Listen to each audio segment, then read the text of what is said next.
शिवसेनेत प्रवेश करून उमेदवारी मिळवलेला खासदार राजेंद्र गावितांवर बहुजन विकास आघाडीचे अध्यक्ष व आमदार हितेंद्र ठाकूर यांनी कडवी टीका केली आहे। हा सर्व किळसवाणा प्रकार सुरू असल्याचं सांगितलं आहे।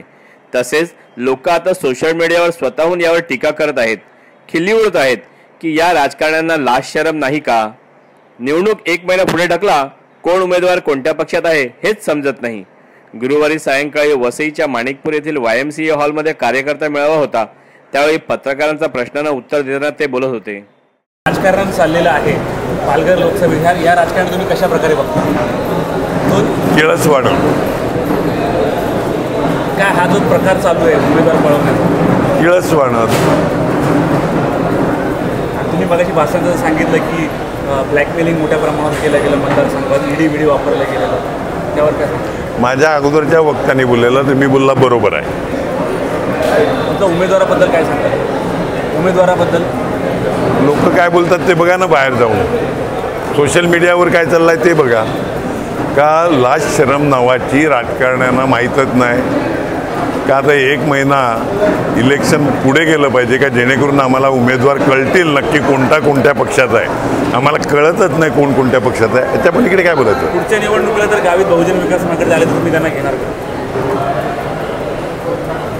धर्मशाळा नहीं। सोशल मीडिया पे वो भी देख रहा था कि यहाँ पे सीएम साहब क्या बोले, सेना प्रमुख क्या बोले, साल भी नहीं हुआ, आज सब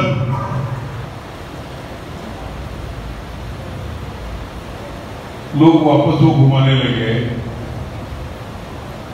कि इसकी हैसियत क्या? ये 2 पार्टी लास्ट 4.5 साल तक निकाल रहे थे, एक दूसरे की औकात दिखा रहे थे, और अचानक से महागठबंधन बोललेला विषय तो नाही, पण कालपर्यंत तुम्ही जाण्याशिवाय होता। कालपर्यंत काय बोललेलं तेच नितीश कुमार त्यांच्याबरोबर आले। कोणती ईडीची फाइल निकाली, कौन सा ईडी का फाइल निकाला संतोष सिंह जी हो तो मुझे मालूम नहीं, लेकिन कुछ तो हुआ ना। नहीं तो लालू प्रसाद जी, नीतीश कुमार जी सब एक दूसरे के साथ गले में गले डाल के इतना साल ये किया। ब्लैकमेल जिंदगी में नहीं हुआ होगा उतना ब्लैकमेल अब हो रहा है। 6-7 बजे तक आप लोग गांधीनगर में थे ना, और 7 बजे से डायरेक्ट वर्षा में गए और 8 बजे बीजेपी के बन गए आपके कैंडिडेट, बराबर ना?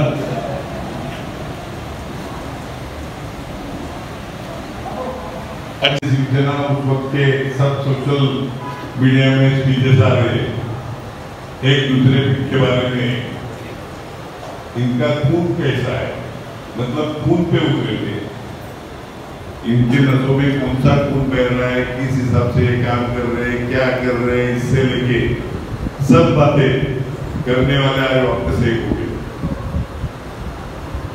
मैंने इधर हुकुम सिंह या कोई उन लेडी का जी के बारे में मैं कभी गलत बोला नहीं, आप कभी भी दिखाओ।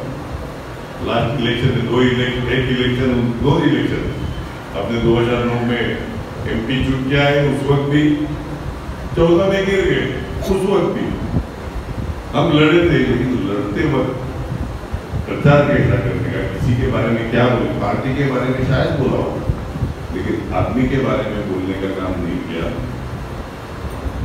आज उनके बच्चे को टिकट क्यों नहीं दिया? एक 4 दिन पहले विरार में एक शिवसेना, सीनियर शिवसेना, उनकी 75 साल पूरे हो गए, उसके लिए उनका प्रोग्राम था, उन के नाम भी होता, उन्होंने खाना भी रखा था। आज डिक्लेयर क्या कल यहाँ पे श्रीनिवास वनगा, इनकी इच्छा नहीं है लोकसभा लड़ने की, इनको विधानसभा में या राज्य में काम करने की इच्छा है। लास्ट 15-17 तारीख को जब वो बर्थडे था तो यही इनके जिला प्रमुख के साथ मुझे मिले थे, उनके बर्थडे के बाद खाने के वक्त, और ऐसे मैं बैठा मेरा इनसे भी रिलेशन अच्छा है श्रीनिवास से भी मैं आपका मिलने आया क्या रे काय चल रहा है तुझे कसं चाललंय ऑल दी बेस्ट सामने कोई भी हो मेरे अपोजिट में खड़ा रहता है उसको भी ऑल दी बेस्ट बोलता हूँ तारा में ऑल दी बेस्ट बोलता ऑल दी बेस्ट ना आशीर्वाद घ्यायला लागलं कसं झालं ना फिरतोय सगळ्या कार्यकर्त्यांची भेट करतोय हे करतोय ते करतोय रात्री 9 वाजता तो माणूस इकडे 75ला आला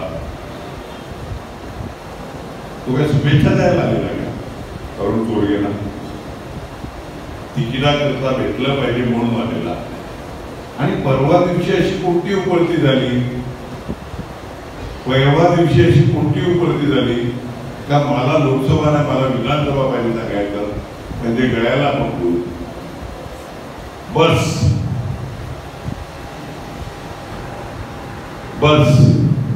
म्हणजे ते इलेक्शन मध्ये हरल्यावर इकडे उद्धव ठाकरेंचं भाषण तुम्ही ऐकलं असेल श्रीनिवास आम्ही बसल्या तू पुढचा खासदार तू कामाला लाग हे वाकगर्जना खूप केलेल्या पैशात कमी पडला तो पैसेवाला उमेदवार आला आणखी हा काय हा म्हणजे कोणतं तरी किल्ल्याचा धनी आहे कालपर्यंत जो माणूस पैसे भरू शकत नाही म्हणतो इलेक्शन झाल्या सगळं इतके येतं मग त्या गाड्यांचे असतील घरांचे असतील ही लोकप्रिय झाली कशी काय लॉटरी लागली का काय इलेक्शन नंतर झटकन हा पैसा दिलेली लालच त्या लालचेला काही पडले ना आपल्या वसई तालुक्यात एवढा सगळा जोर लावून आपल्या जवळपास कोणीही पोचू शकलो नाही म्हणजे सेना बीजेपी